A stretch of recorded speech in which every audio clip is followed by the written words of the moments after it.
Duel Review is brought to you by NexusDigitalComics.com. Hey guys, we got a great week for you, starting off with the wrap-up to the Avengers vs. X-Men event, and then we're going to be taking a look at all of our Game Lab crap games, and then for our focal point, Android, the board game. That's right. Our anime this week is Titan AE, and our movie is Wrist Cutters. I'm RJ. And I'm Nick. Let's get to it.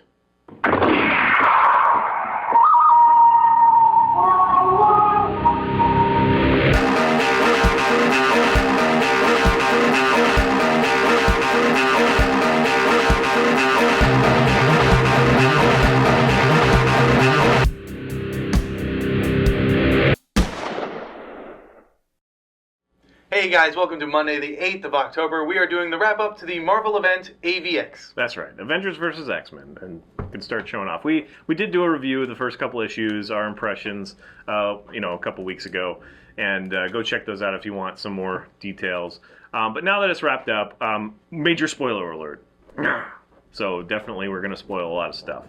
AVX, it started off, if you watch that review, we kind of had the impression that, oh, well, they're building up. We kind of forgave them because the first couple issues were a little bit, hurried feeling. Not a whole lot seemed to be substantial and explained or anything like that. And so we were just kind of, okay, well, they're just setting up. Right. Halfway through, it was kind of good.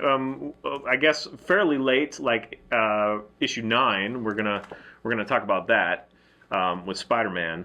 He'll get to it in a second here. I will. But overall, it kind of left us with the feeling that it was nothing new. It rebooted like Marvel tends to do a lot. Not only did it reboot the AVX, it rebooted everything else in the last couple of years. We've got Schism, which no longer matters. We have House of M and the Hope series that no longer matters. Right. It's just really kind of a silly thing. There was some hope that maybe they'd be killing off some characters and really changing the world, especially with Marvel Now. They made it sound like, well, after the events of AVX, nothing will be the same. So we were thinking at least, like Cyclops dies or something. Yeah. But, spoiler alert, at the end, they're all alive. Nobody has died except for Professor X. But who has done that? He's done that before.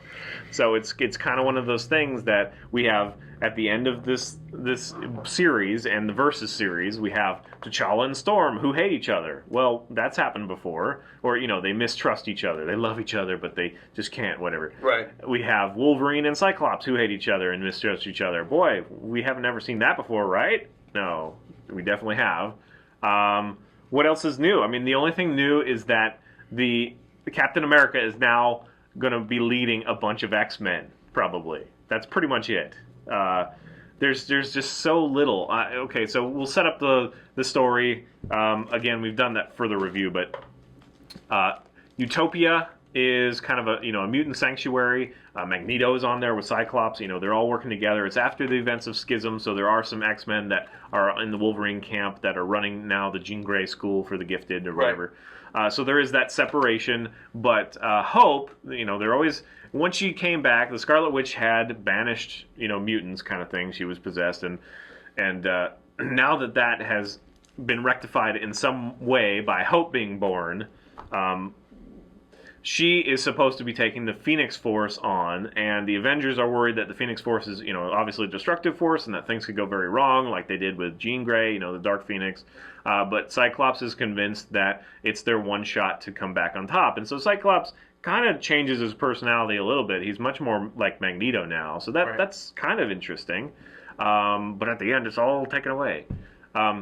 So it follows Hope as she kind of bounces back and forth a little bit. She starts off, being sheltered by Cyclops and getting really upset with that, running off on her own. Then she gets captured by the Avengers, who actually end up wanting to use her because the Phoenix Force has come. It's been fragmented by the efforts of Iron Man and others, and it possesses 3 of the X-Men, that being Cyclops, his sister Magic, Emma Frost, Cyclops. Did I say that again? Colossus. Colossus, his sister Magic, Cyclops, Emma Frost, and Namor. Right.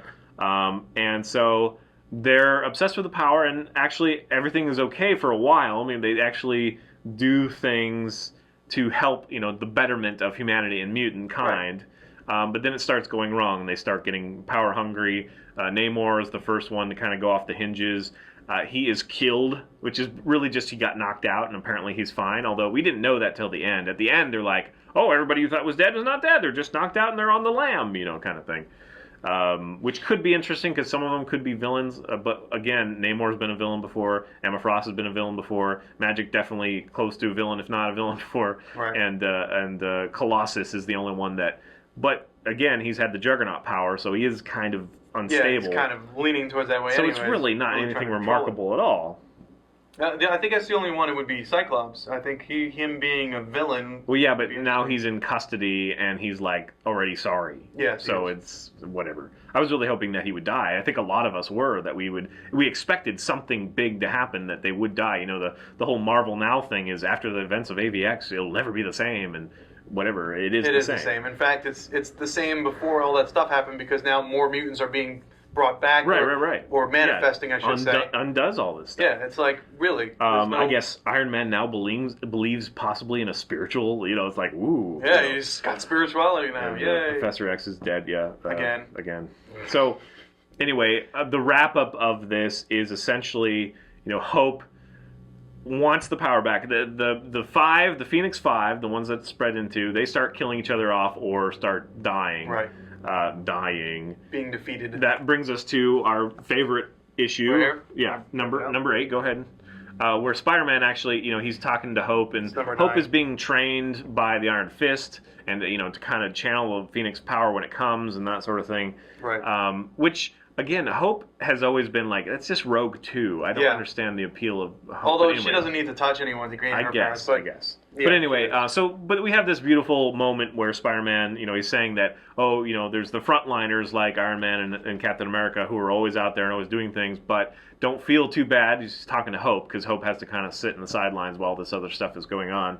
Because your moment will come, and Spider-Man has his moment, and he gets, beat to a bloody pulp, but he basically tricks Colossus and Magic into offing each other. Yeah. But it's not really. It would have been more compelling if Cyclops had to, take out Magic, and he was really conflicted about it. Did I say Cyclops again? Yeah. Damn it, I always say that. Colossus. Well, it would be interesting if Colossus, took out Magic, his sister, in order to stop her because she was the one that was really going evil, and it wouldn't have lasted long, before she went full evil. But here's the thing. Once these members of the Phoenix Five fall, the Force becomes cumulative back into the remaining members. So Emma Frost and Cyclops, the remaining two, are now super powerful because Namor and Colossus and Magic have fallen. So now they're the two of them, and of course we get the same damn thing that basically Spider-Man did, or it happened with the Spider-Man issue, is that we get Cyclops and Emma, and they kind of get them to confront each other, and Emma is wanting Cyclops' power, and Cyclops is wanting Emma's power, and they kind of fight, and then whatever, there's one left, and guess who it is? Of course, it's Cyclops. And it's just, for this team of writers, which include Bendis and Brubaker and who else? I'm sorry. You have Matt Fraction, Jonathan Hickman, Jason Aaron. Great writers. Yes. And I don't know how much they were handcuffed by Marvel saying we can't change too much or something. I don't know. Yeah. But this is really a poor showing. And Schism was okay, except for it still needs to pay off. Right. And this came really close to after Schism, and it still hasn't paid off, and now it's all set back to the way it was. Except for, again, it seems like Captain America is going to be leading some Xmen as an Avengers group, but it's probably not even going to be the main Avengers group. It's and Cyclops is in Avengers custody. Avengers X. X-Avengers group. X-Avengers, that'd be awesome. Something like That's that. weird, though. X-Avengers, like former Avengers. So, yeah, I mean, I had a hard enough time with the whole Scarlet Witch thing, and, it's like, oh, mutants are now wiped out. There's only 200 of them left, and they're not going to be born. Oh, wait, there's Hope. Hope, that's whatever. Awful. There is definitely some entertainment to be had. Yes. We haven't talked a lot about the verses. These are like little in-betweens, and they go kind of blow-by-blow battles for some of the major battles that happen around the AVX series. And these can be interesting. Yes. They've got these silly little factoids that are kind of cool. Yeah, sometimes. Not always really information-heavy. but they are enjoyable, and they've got some good blood. You know, which ones are your favorites? I love the last one. Of course, that one was my favorite. And they do fairly well. Like this one, it was like Psylocke and Daredevil, and I'm like, Daredevil cannot win, and so they have a tie. Yeah. So it placated me. You know, I did have that response sometimes. It's like, what? There's no way that he would win. You know, that sort of thing. But it's fun. They have like Iron Man versus Magneto. That one was one of the best. That was like the first one. And that was actually one of the best. And I like that one because it's like, oh, and by the way, Iron Man also has like this magnetic repellent armor, something. Yeah, and I don't know. The last one was actually kind of fun because this one, out of this whole book, it seems like the last verses is the one that they were like, you know what, just write whatever you want to the writers. I love that. And they did some really fun stuff, and they're really super short. I like the one with the Spider Women versus all the other X-Men. Yeah. That one's like for fan service or whatever. Yeah. But there's this one that's like goofy art, you know, whatever, off art, and it's Captain America and Cyclops, and it's just this fun little... Yeah, it's one page. The battle. One page. The battle is insults, so they're insulting each other through the entire battle. Yeah, and it's just really funny. And then the one right next to it is actually one of my favorites. It's a science one. It is fun, and it's just kind of over your head kind of thing. Yeah, and the winner goes, you know. They don't know. Winner, we have no idea. Yeah, because they're just using overcomplicated, you know, vocabulary and stuff. That it's just funny. It's all the scientists fighting each other. Yeah. You know, Iron Man and Giant Man and Ant-Man or whatever, same guy. And then there's the Domino one's kind of fun, but anyway, it's just one of those things where it feels like they let the writers have full reign. Right. And that was the result. It was really entertaining, even though it was really short. Unfortunately, I think out of the entire Avengers versus X-Men, you know, series, this is probably the best one that I've read. I really enjoyed it. I mean, with the other obviously ones, I already agree because I already said that. Yeah, with the other ones, I was like rolling my eyes, you know, like, okay, this is happening, okay. But with this one, I was just like, yeah, this is fun. All right, we should do more of this. There's definitely some entertainment value, and there could have been a lot more if they had taken some more time. And Jarvis beats Toad. I like that one. And if things have actually changed in some way, they just changed back. It's like. It's just really disheartening because I really wanted to like this series. Right. There were moments where I was like, okay, this could work. You know, we've got the Scarlet Witch who has her Chaos Force, which is kind of the yin to yang. They push that on you several times. Well, at the very last episode, to the Phoenix Force. Yeah, to the Phoenix Force. So, and now Hope, you know, possesses that force, and we'll see what happens. It's just. I don't know if I really care. Yeah, I mean, I don't know either. Marvel now will really have to do something at the very beginning to get me excited, like something new at the very beginning. The New 52, like maybe we'll talk about some of the issue zeros, but those have been pretty good. Yeah. I'm definitely thinking that their event has blown away this event, even though there's plenty of problems with that, and I still don't feel that too much has been rebooted in the New 52 either. But at least they have solid writing, and they're not just kind of, I don't know what this is. I really don't. It's like, oh well, if we put enough hype into it, it'll sell. It's only 12 issues, so it'll sell. And then and it's like, don't you understand? You're going to piss off a lot of fans. Yeah. It's like you're going to make us, get us to buy this, trick us into buying this crap. And then, it's like... Yeah, that's true. They did trick us into And I feel really bad saying that because they're great writers and great artists. And well, one of the things that I brought up earlier was I read a lot about Stan Lee because I'm a huge Stan Lee fan. And he is just too damn afraid of upsetting, readers by killing people off. So it's like, oh, well, we killed off so-and-so. And it's like, whoa, you can't do that. You have to reset that. So it's like... The writers, great writers, can't get their full range because they're bound by these stupid Marvel tropes. It's like...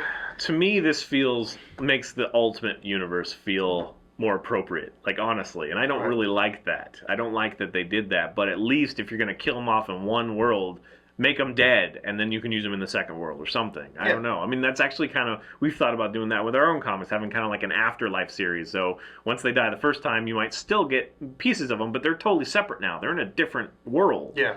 And then, it's not one of the world that you could confuse for the same world. It's a totally different world. And then maybe when they die after that, that's it. No more. Who knows? So yeah, it is sad. I can understand. You don't want to give away your assets before they're fully, potentialized. Yeah, but these assets have been realized and then re-realized and then just drilled into your head, and you're like, I can't read anymore because it's all the same story. But at the same time, don't you get frustrated when they're like, oh, this isn't like Spider-Man, right? The new Spider-Man. Like he's almost exactly the same, but he's a different name and You're a different talking about ethnicity. the Ultimate Spider-Man. Yes, right. Yeah. But I'm saying it's like, oh, we'll just kill off that character and we'll have a new Spider-Man. It's a different name and there's very little else different. Right. Well, they do that a lot by bringing in new people who take the mantle of that name. Like how many different freaking Ant-Mans have there been? I think 2 or 3. Yeah, and possibly, and Venom as well. Possibly they're afraid that their story's not good enough to hold up to scrutiny because if Spider-Man dies, like say, there's no more Spider-Man, so we've got what we've got. So people are going to reread those. Okay. If they're not good enough, I don't know. Huh. I don't know. What kind of legacy are you leaving? So that's kind of an inherent problem in doing a monthly, and these are actually bi-weekly. So maybe that was part of the problem, but they had so many good. I just don't know where it went wrong, and I really hate that they won't admit that it's not the best. It's like it's so great, and we can't wait for the next, and blah blah. And I just own up to it. I don't know. Maybe we're the only ones that feel like it. I mean, we're not, but tell us what you think. Maybe you guys have something positive that we overlooked somehow to the AVX books. Again, I really wanted to like it. I love Marvel way more than DC. I've always been a Marvel fanboy, but DC's doing a much better job right now. Yep. So that's my 2 cents. I agree. You seem to agree. So wow, we actually agree on something. Too bad it has to be this. All right, guys. Well, I think that's it. Again, leave us comments. Tell us what you liked about it or didn't like about it. Subscribe to our YouTube channel. Please check out our fun playlists. Game Lab's been a lot of fun. Moonflower and Foever are great. Yep, and please leave comments on our Duel review because we love reading comments. And you can help support us and our new digs by buying our wares at spiderwolf.com. That's right. See you next week. Bye. Oh, I am. Yeah, it hurts my soul. That was funny to you? You bastard. Next up, we fill you in on some of our Game Lab crap games.